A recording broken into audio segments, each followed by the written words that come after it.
Of Japan. Tokyo is known for its Harajuku or extreme fashion, for its cherry blossoms and the Shibuya crossing. Currently, the city is preparing to go down in history books as the one that hosted the second only Quad Leaders' Summit. It will be held on the 24th of May.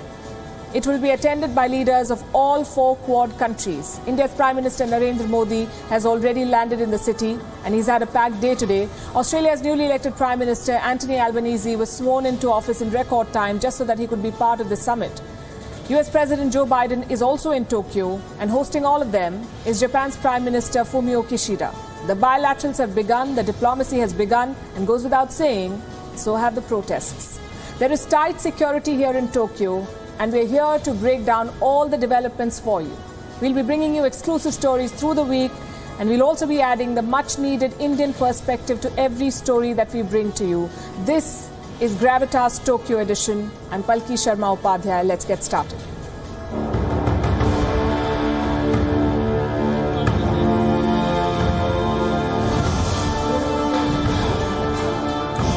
China is going to be central to their meeting.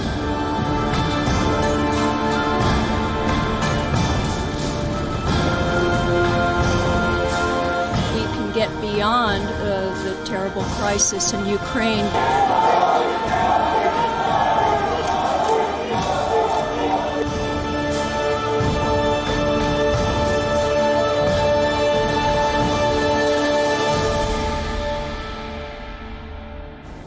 We begin with India. Prime Minister Narendra Modi landed in Tokyo this morning. This is his 5th visit in 8 years. Tells you how much significance India attaches to its relationship with Japan. He'll be here for 40 hours, and in this time, he has some 23 engagements. So action-packed does not even begin to cover it. He's already met the Indian diaspora in Japan, also held a meeting with business leaders. Prime Minister Modi and US President Joe Biden together attended the launch of the Indo-Pacific Economic Framework. Later, the Indian Prime Minister also attended a business roundtable. There are great expectations from this visit, be it in terms of India-Japan ties or taking the Quad to the next level. We'll talk about all of this in detail. We begin with the highlights of day one.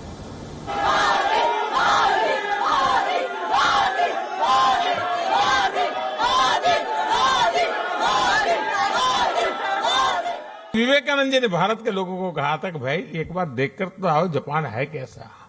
उसी बात को, उसी सद्भावना को आगे बढ़ाते हुए मैं कहना चाहूंगा कि जापान का हर युवा अपने जीवन में कम से कम एक बार भारत की यात्रा करें।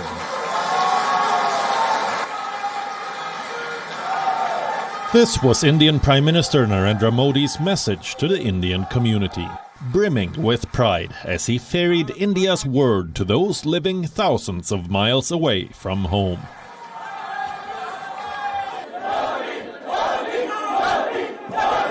Prime Minister Modi's tour of Tokyo began with an interaction with Tiny Tots.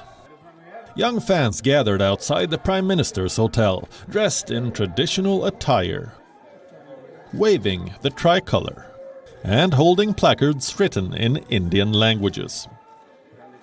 A child impressed the Indian Prime Minister with his Hindi.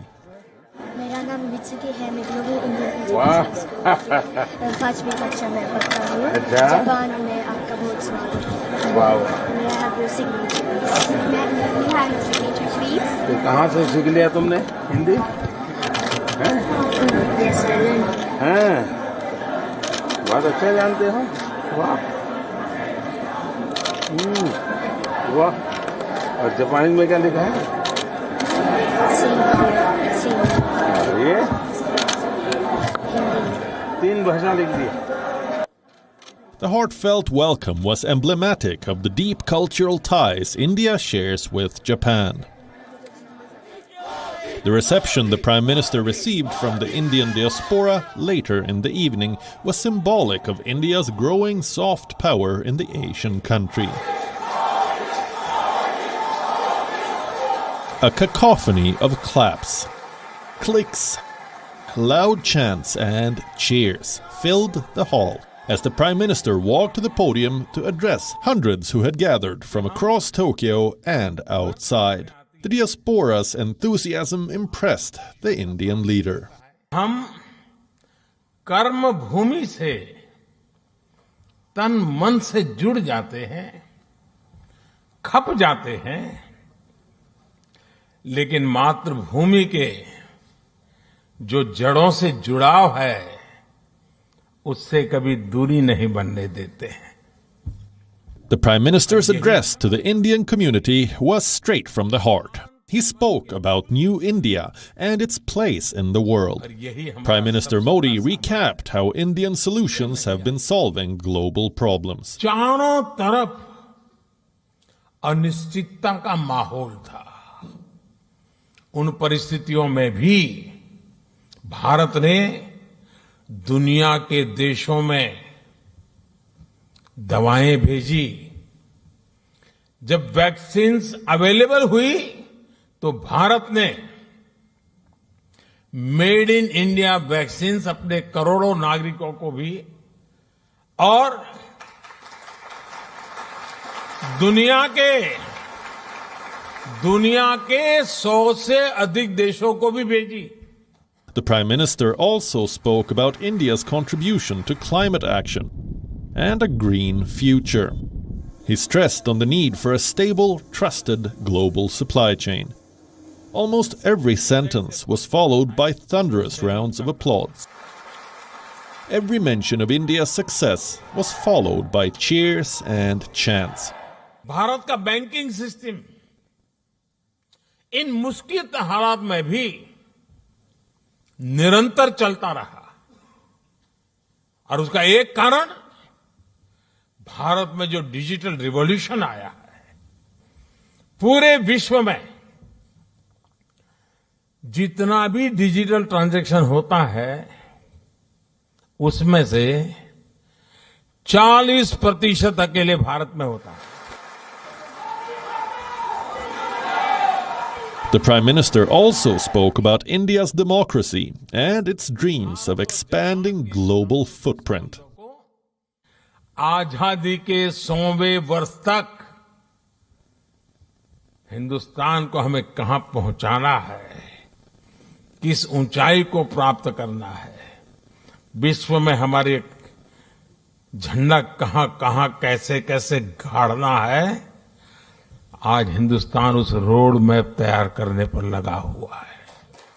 All in all, the Prime Minister's meeting with the diaspora was headlined by hearty laughters, claps and tales of India's growth. The mood in the room was one of trust. Trust in India's growth, in the India-Japan relationship and the Indian leadership. मुझे मक्खन पर लकीर करने में मजा नहीं आता है, मैं पत्थर पर लकीर कर रहा हूं.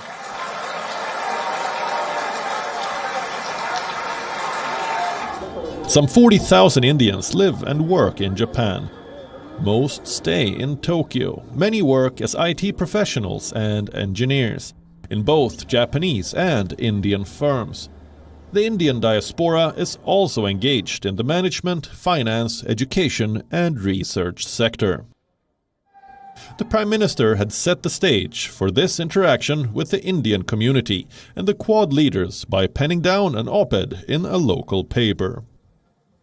This is the Japan Times. I have today's copy with me, and 2 full pages dedicated to the Indian Prime Minister's special visit. This is what it says here, Indian Prime Minister's visit special.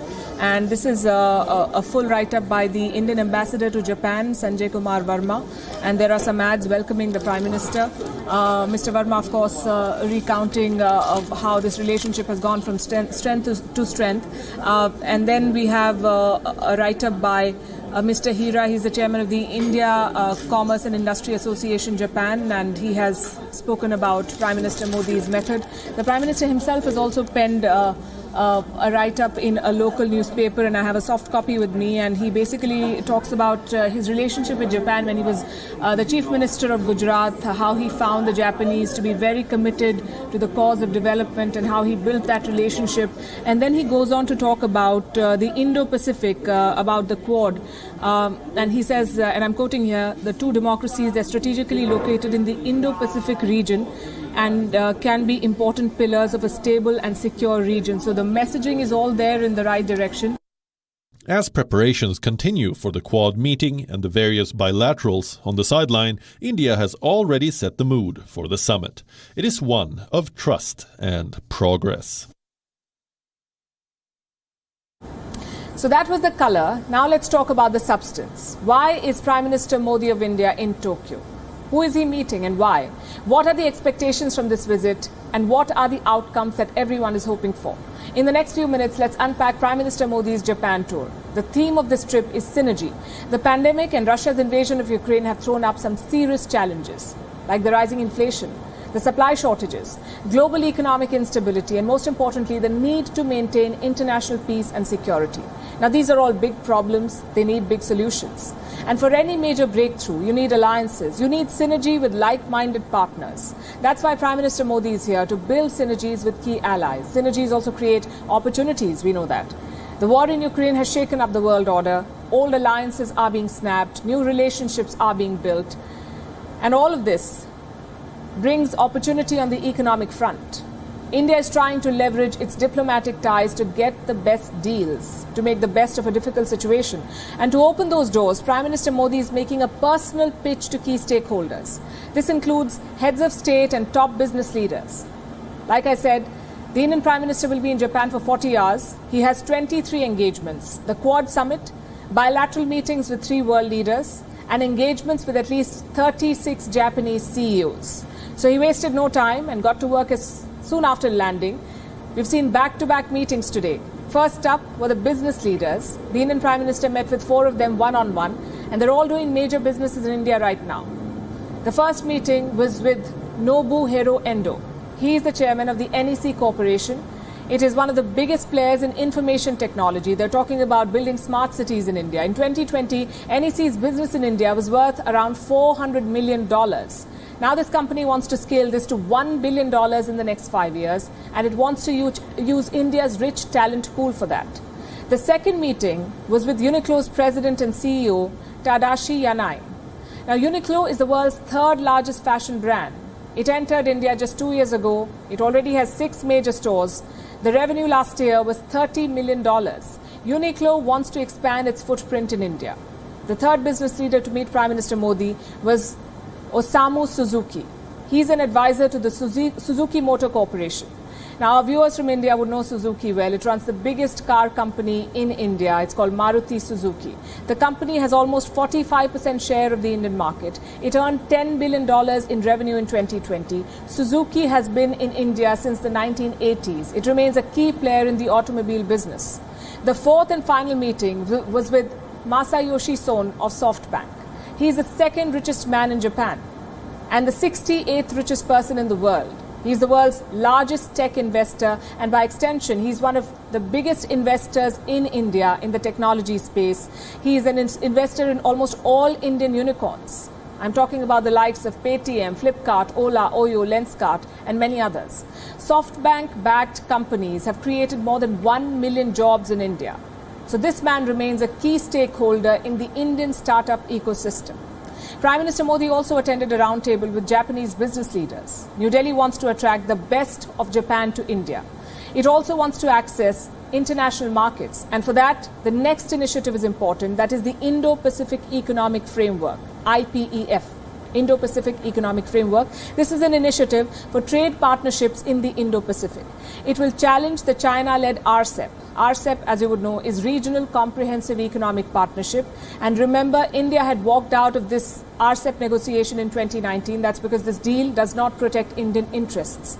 Now, New Delhi wants to engage with IPEF. There's no decision to join the partnership yet, but Prime Minister Modi did attend the launch of the IPEF, and this is an indication that India may be interested going forward.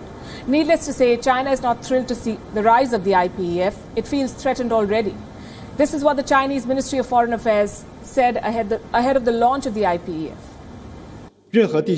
Any regional cooperation framework should follow the trend of the times, featuring peace and development, enhance mutual trust, and cooperation between regional countries, should not target any third parties or undermine their interests, and should not be selective or exclusive. So the Prime Minister's first day in Japan was a productive one. He held deliberations with business leaders and joined the launch of a major economic initiative. Tomorrow he'll sit down with the leaders of Quad.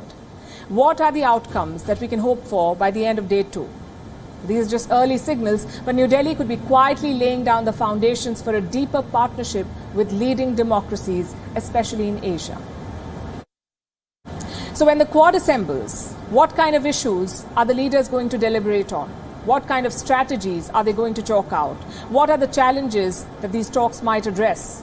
And what are Japan's expectations from this meeting? To discuss this and more, I spoke earlier today to Koichiro Matsumoto. He is the Deputy Cabinet Secretary in the Japanese Prime Minister's office. Also Nancy Snow, a geostrategic expert. Here's what the two of them told me. So my first question is to you, Koichiro. Japan is hosting leaders from 3 countries, 3 allies of the Quad. What is the expectation from the engagements, especially from India, as India and Japan mark 70 years of diplomatic engagements? Yes. Well, first and foremost, we are truly honored to be the host of this wonderful meeting. Second in-person leaders meeting of Quad. Now, as for the expectations, I think top on the agenda will be Ukraine, Russian aggression in Ukraine, and broader ramifications in international politics. That will be very much top on the agenda. And on top of that, we will be talking about economic issues as well, because there are various economic working groups in place. So we will be talking about space, cyber, vaccination, cooperation, as well as infrastructure and so on and so forth. And plus there will be bilateral summit meeting with India. And the great thing about Japan-India leaders meeting is that it will be a success. It is guaranteed. You know it in advance. We know it in advance. The two leaders have been enjoying their chemistry. And this is the second meeting in 2 months, and they're really enjoying the excellent condition of the bilateral relationship. And in March, as you're well aware, we have come up with this 5 trillion yen target of investment to India. And I think the two leaders, I don't want to sort of prejudge what is going to be agreed, but I'm sure that there will be talks on how to encourage Japanese companies to invest in India to that end. Well, you work in the Japanese Prime Minister's office and you have a front row view of what happens and how the planning is done. What do you think is that secret ingredient that makes this relationship go stronger every time the two leaders meet? Well, as I mentioned, this is a personal relationship between the two leaders. I think what it takes is a charisma of the two leaders and the chemistry between the two leaders. And we have a lot of things to talk about in economic terms, but also in security terms. We have seen so many interesting development of events so far, not to mention the Malabar exercise, joint exercise with all the Quad countries are on board. And also, of course, we are utilizing AXA in the individual training between India and Japan. So we have a different kinds of wings of cooperation, and that makes the two countries' cooperation very exciting. Indeed. Nancy, he started the first answer by talking about Ukraine, and that has been a concern for India. We do not want, or India does not want Ukraine to be hijacking the Quad agenda, because there are a lot of security concerns in the region. How do you see this playing out with India safeguarding its own interests and position, and the other Quad members saying that a stronger stance needs to be taken against Russia? I'm still very optimistic that we can get beyond the terrible crisis in Ukraine, because these 4 Quad member states are here to address what I'm calling the 4 E's. In Japan, they've had the 3 C's to avoid COVID-19. The 4 E's, though, around the Quad are energy, environment, education, and also entrepreneurialism. It's such a full agenda that you have to see sort of a brighter future. Not the security goals? Security is always there, but when you talk about vaccine diplomacy, that's a security issue. Education is a security issue. Look at India and its involvement in study abroad, international exchange. Look at the power of the diaspora with the Modi, the personal type diplomacy. It was also mentioned the charisma between Kishida and Modi. You can't even put a price on that. And that's why I think that around the table we have much to learn. When I say we, I'm here as a resident, I'm a U.S. citizen, but this region has a lot to learn from India. India, the most populous democracy in the world. India with 7 border countries, including Afghanistan and China. It can be the role of a mediator, a teacher. And so we don't let that which divides us become the central point. We can get well beyond this. It's very exciting for me as an international relations observer because I see so much promise here. And also give a message for people to be involved, because as a public diplomacy person, it has to be from the bottom up as much as elite countries coming together. So I don't know, I'm looking forward to the Quad meetings to come, but I think this Quad meeting, this Quad summit in Tokyo could be transformative, and I really believe that it can be because of all of the new rules of the international order that are taking place here. And this population, this is the largest population now. Asia is the focus from around the world. Even Joe Biden has said, what happens elsewhere, it's going to happen in Asia, greater Asia. So it's an exciting time. There will be some convergences and divergences, which you mentioned before. But again, that happens with people and interpersonal relations. And so nations are no different. It's comprised of people. Indeed. Good to see your optimism, both of you striking a very optimistic note. But specifically on security, today the US president made a very interesting statement that is making all the headlines now. And he said that America is prepared to militarily intervene in case China invades Taiwan. Would you say that a statement like this is a bit premature? I would say that, we have listened very carefully to what President Biden had said in the joint press conference with Prime Minister Kishida. And his statement was very, very strong. And of course, we support U.S.'s stance on this matter. I mean, the way I look at it is that, we have seen so many attempts being made to change the status quo, not just in Ukraine, but also in Indo-Pacific, and particularly in East China Sea and South China Sea. And we are in need of a strong United States deterrence, extended deterrence in this region. So all in all, we are in support of what United States government and United States President Mr. Joe Biden is saying. Nancy, the U.S. has been accused of, in a way, whipping up tensions. The same happened with Ukraine. The West kept saying, we stand by Ukraine, we will support Ukraine. And eventually, when the war happened, some countries were only sending helmets. And we see what Ukraine looks like now. And I understand that there is very much a threat and a challenge posed by Beijing. But to say it explicitly that we will militarily intervene, do you think that precipitates a crisis? Were you talking about militarily intervene possibly in Taiwan? Yes. Okay. Let's hope not anytime soon. And, with the Quad, as much as we put it in a security context, remember the origins, the sort of whispers of the Quad came out of an international humanitarian crisis way back when, in 2004, December, with the Asian tsunami and earthquake that took so many lives. So again, when we talk about security, we have to think global, we have to think broader than just military solutions to what will be chronic conditions of rights of sovereignty and dissension that is ongoing in this region.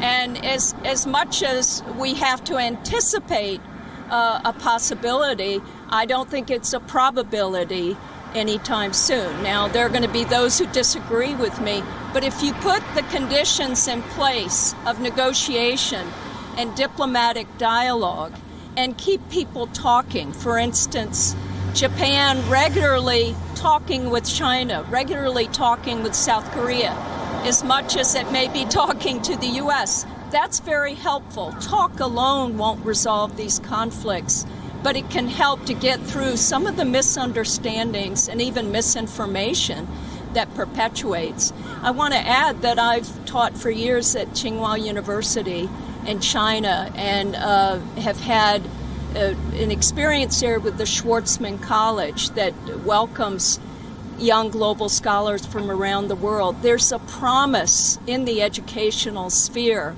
that we don't talk enough about because we don't think of education as a security element, but I believe strongly that it is. Final question. The new Australian Prime Minister, the swearing-in was done in record time to make sure that he could make it for the Quad Summit. What are your expectations? I have high expectations for a new Prime Minister, obviously.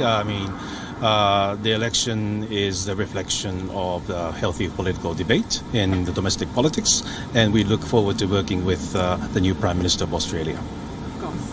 Thank you very much. It's a very exciting time to be in Tokyo. Even those who had written off the Quad, I think, are looking forward to see what happens tomorrow. Thank you for your time. Welcome. Thank you very much. Thank you. In geopolitics, one word is repeatedly overused. Natural allies. You must have heard of it. Apparently, any partnership is natural nowadays. But India and Japan really fit the bill. In terms of culture, in terms of politics, they are natural partners. But more than 70 years ago, the dynamic was different. India and Japan were technically at war. So how did two wartime enemies turn into allies? The temples of Japan offer some clues. We visited one in the heart of Tokyo. From the outside, it looked like any other Buddhist temple. But what we saw inside will surprise you.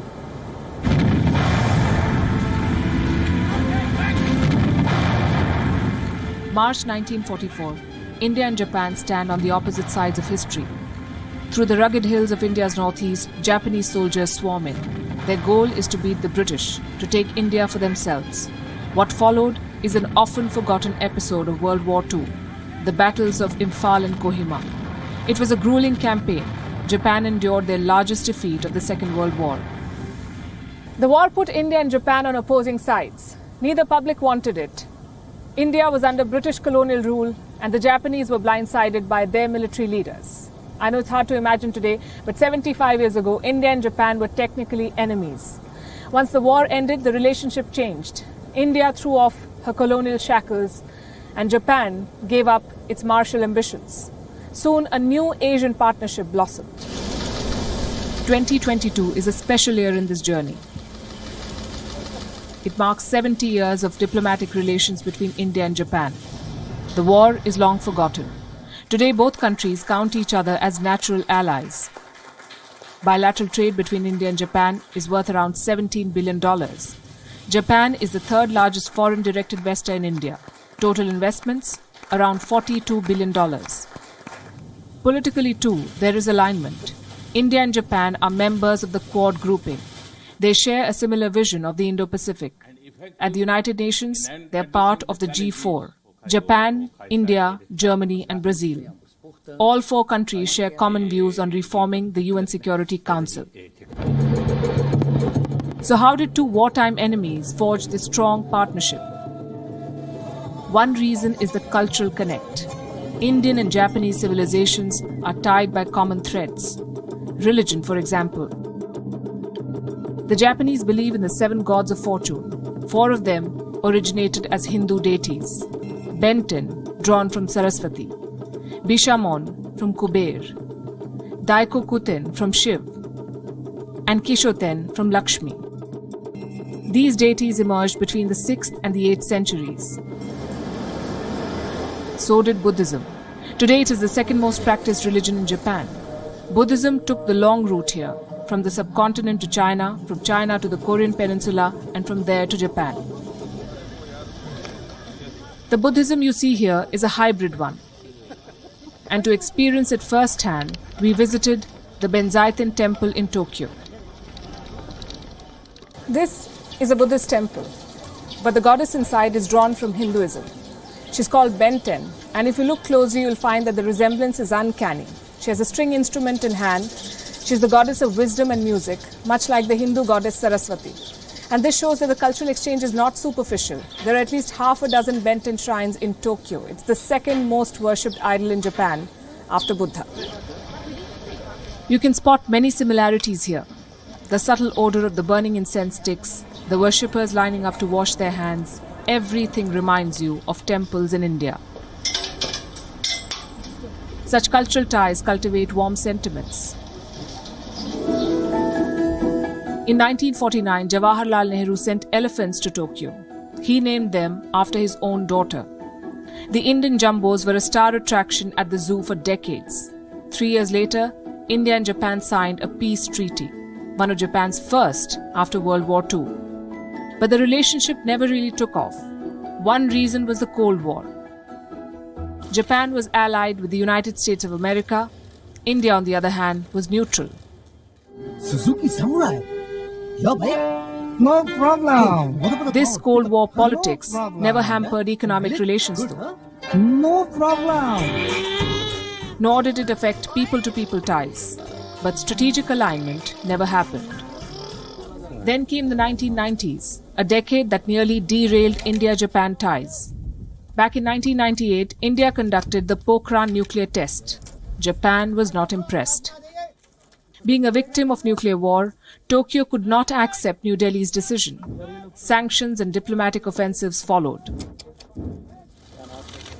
If the 1990s nearly derailed the ties, the 2000s rescued them. In 2007, former Japanese Prime Minister Shinzo Abe visited New Delhi. He was accorded a rare honor by India. Abe became the first foreign leader in almost 10 years to address the Indian Parliament. The Rescue Act of the 2000s was followed by great momentum. In 2014, Prime Minister Narendra Modi travelled to Japan. India and Japan announced a special strategic partnership. The missing ingredient of the 20th century was found. India and Japan became strategic allies. Rarely does diplomacy offer such congruence: two democracies, two open societies, two economic powerhouses, truly natural partners. But charting the next phase will be tricky. China and the Indo-Pacific loom large over this bilateral partnership. Interestingly, Japan and India are similarly placed. They both share a border with China. They both face Chinese aggression, yet both countries trade heavily with that same China. To realize the goal of a free and open Indo-Pacific, India-Japan relations are crucial, a cornerstone of the multilateral Indo-Pacific. As always, history completes a full circle. The conflict between these two countries defined World War II in the subcontinent. Peace between them could define our century. With the WION team in Tokyo, this is Palki Sharma Upadhyay. If Hindu gods have made it to Japan, some Japanese icons have also made it to India. I'm talking about legendary Japanese cartoons. All of us have a favorite Pokemon or a favorite Power Ranger.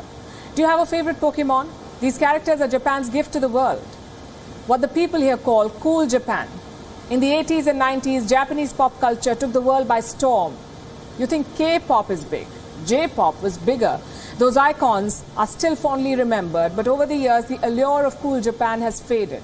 To find out why, we hit the streets of Tokyo, from the biggest Pokemon center here to the mecca of anime. We trace the journey of cool Japan, and in it is a lesson for all countries chasing soft power. Our world is obsessed with Korean culture. BTS, K-pop, K-dramas, anything Korean, we love it.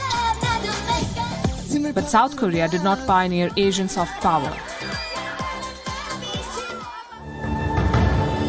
That would be Japan.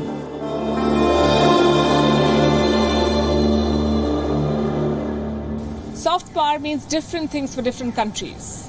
For the US, it's about dominating the world. Their McDonald's, their blue jeans, it's all about domination. Here in Asia, it's different.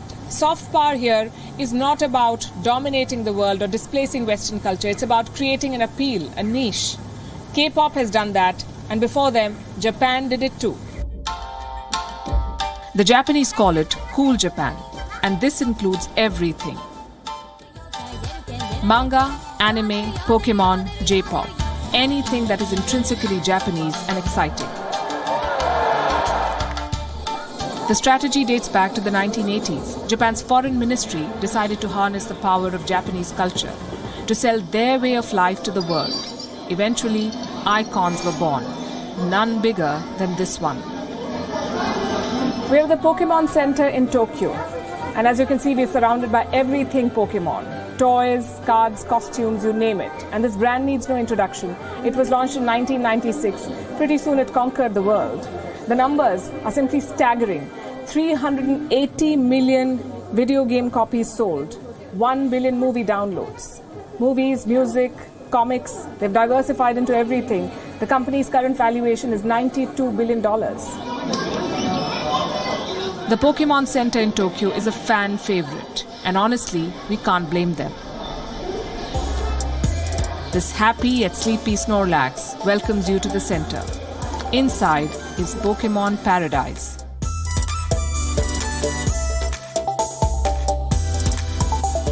Keychains, phone covers, soft toys. If it's Pokemon, it's here. Children around the world love these characters. Generation after generation falls in love with it.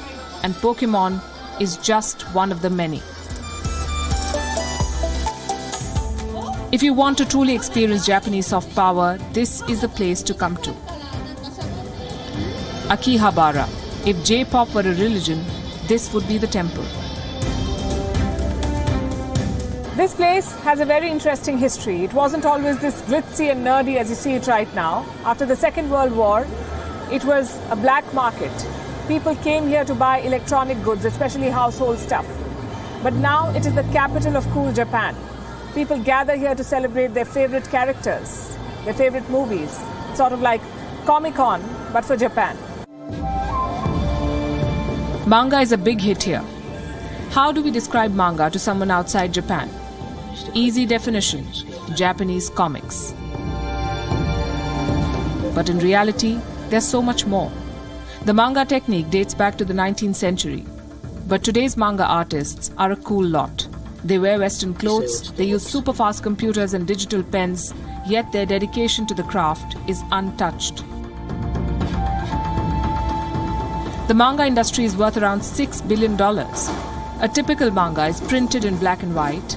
It can depict any genre: horror, comedy, mystery, romance. One issue usually tells you one part of the story. The rest, you'll have to wait for the next issue.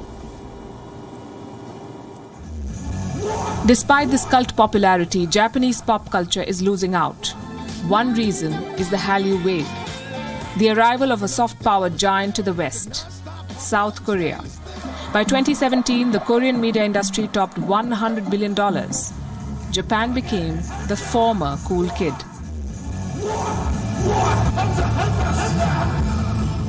To tackle this, the government created a Cool Japan board.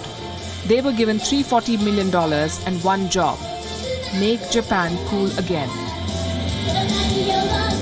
As it turned out, bureaucrats do not really get cool. The fund was consumed by corruption and misplaced priorities. Cool Japan became redundant. Yet, the allure of J-pop lives on. People still love Hello Kitty. They still watch Pokemon. So Japan's soft power journey is a lesson for others. Being cool is all about updating yourself, about pushing out of your comfort zones. If not, a Hallyu wave is always around the corner. With the WION team in Tokyo, this is Palki Sharma Upadhyay. So the countdown has begun. In a few hours from now, all 4 Quad leaders will be sitting across the table to chalk out the future of this security bloc. But one name will be missing: Scott Morrison. Now the former Prime Minister of Australia. His party has lost the general elections in Australia. Anthony Albanese has been sworn in as the new Prime Minister, and he is already in Tokyo for the Quad Summit. The question is, who is this new leader? What does he bring to the table? What changes will he bring to Australia's policy? And what can India expect from him? Here's a report on all you need to know. And I say to my fellow Australians, thank you for this extraordinary honour. Tonight, the Australian people have voted for change. Australia has a new leader, Anthony Albanese, a 59-year-old working-class activist who has won the keys to the Prime Minister's office. His victory is remarkable. It has broken a 9-year spell, a streak of 3 straight election losses for Australia's Labour Party. I, Anthony Norman Albanese. After 9 years in the opposition, this centre-left political organisation is back at the helm. The credit goes to Anthony Albanese. Born in 1963, he's the son of a single mother who was raised in a working-class neighbourhood of Sydney. His surname means Albanian in Italian, a reference to the Arboresci ethno-linguistic group his father belonged to. As a child, he was told that his father had died in a car crash. He did not meet him until 2009, tracking him down with the help of his friends. In his own words, Albanese was raised with 3 great faiths: the Catholic Church, the Labour Party, and the South Sydney Football Club. In 1990, he entered politics. He joined the Labour Party and made himself a popular figure at pubs and concerts, spinning selections of Nirvana at party fundraisers and cultivating a character known as DJ Albo. In 1996, he won the Grayndler parliamentary seat, after which there was no stopping him. He became a regular face on TV panels, sparring with liberal opponents, even guest hosting popular music programs. He was a progressive voice for LGBTQ+ rights, marching in Sydney Mardi Gras parades, campaigning for the equal rights of same-sex couples. My message is I want to represent all Australians. I want to unite the country. There's been a lot of division in recent times. It's one of my criticisms of the current government, is that Scott Morrison looks for division and difference rather than unity and common purpose. In 2007, he became a minister after the election of Kevin Rudd as Prime Minister, and in the next 5 years he rose through Labour ranks, eventually taking over opposition leadership in 2019. This year he contested for the country's top office. He campaigned on the promise of providing financial assistance, a robust social safety net, cutting down carbon emissions, boosting renewable sources of energy, offering discounts for electric cars, and building community-owned solar power projects. Together we can end the climate wars.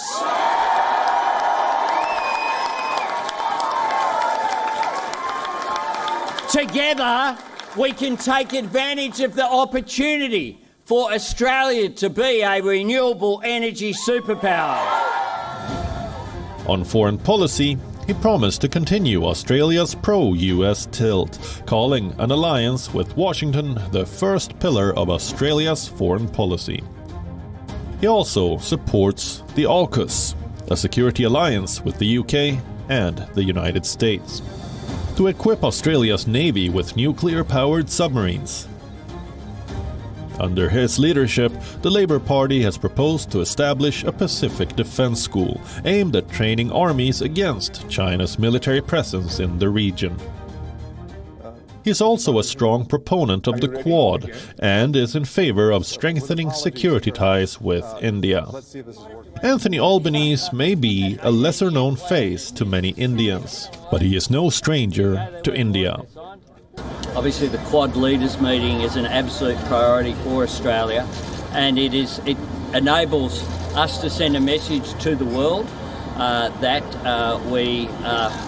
there is a change of government.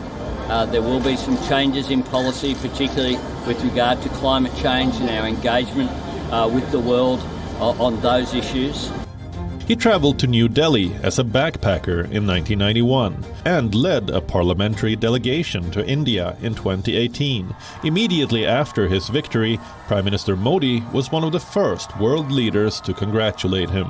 He recalled meeting him under the comprehensive strategic partnership programs between the two countries, a partnership that is only set to grow with Anthony Albanese in power. I want Australia to continue to be a country that no matter where you live, who you worship, who you love, or what your last name is, that places no restrictions on your journey in life.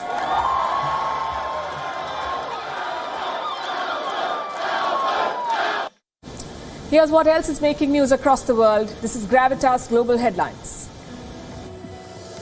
Ukrainian President Zelensky addressed the World Economic Forum virtually, urging maximum sanctions on Russia at the World Forum of Business Leaders in Davos. A Ukrainian court has found a young Russian soldier guilty of war crimes for killing a civilian and hands him a life sentence. The first verdict of its kind since Russia began its invasion. Thousands packed Jerusalem's tense old city for the burial of veteran journalist Shireen Abu Akleh after Israeli police stormed the start of the funeral procession. With over 99 new cases reported in China's capital city, Beijing has reported the largest daily tally so far during the month-old COVID outbreak. Authorities have extended work from home guidance for its 22 million residents. 7 people have died after a high-speed ferry carrying 134 people caught fire in the Philippines' Quezon province, with 7 passengers still missing. The ship caught fire just before reaching the port of Real, about 80 kilometers east of the capital city, Manila. A massive sandstorm hit the Iraqi capital, Baghdad, and several other provinces in the country. A thick blanket of dust covered roads and buildings in Baghdad with an orange film. The death toll from powerful thunderstorms in Canada's 2 most populous provinces this weekend rose to at least 8, as emergency crews continued a massive cleanup to restore power to 500,000 people. Bangladesh's worst floods in 20 years have receded, but millions remain marooned as authorities struggle to assist those affected by the extreme weather. Former world number 1 Justin Thomas has ended his drought at the majors by winning the PGA Championship for the 2nd time. Thomas started the final round 7 shots behind leader Mito Pereira and set the clubhouse lead at 5 under. A double bogey on the 18th hole cost Pereira the title, and Thomas beat Will Zalatoris in a 3-hole playoff for his 15th career win. Women's singles defending champion Barbora Krejcikova has crashed out in the first round after a 6-1, 2-6, 3-6 defeat to French teenager Diane Perry. Former world number 1 Naomi Osaka also suffered an early exit after going down to 27th seed Amanda Anisimova. Osaka has also hinted at skipping Wimbledon following the removal of ranking points last week. And now it's time to wrap this very special broadcast, Day 1 of Gravitas Tokyo edition. We are wrapping with Gravitas Images. Thanks very much for watching. See you tomorrow.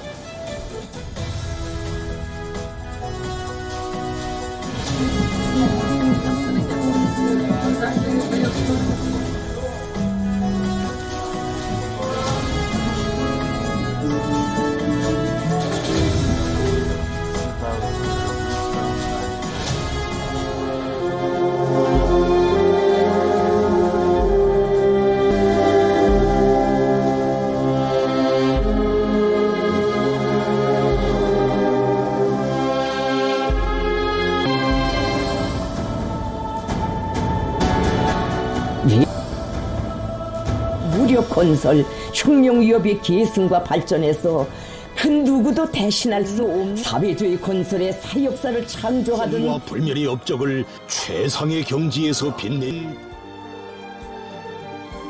현철의 동지, 김정은 동지께서는 중심으로 존경하고 현철이라는 이름은 장군님의 위협, 위대한 우리 국가와 공화국 무력의 눈부신 강화 발전과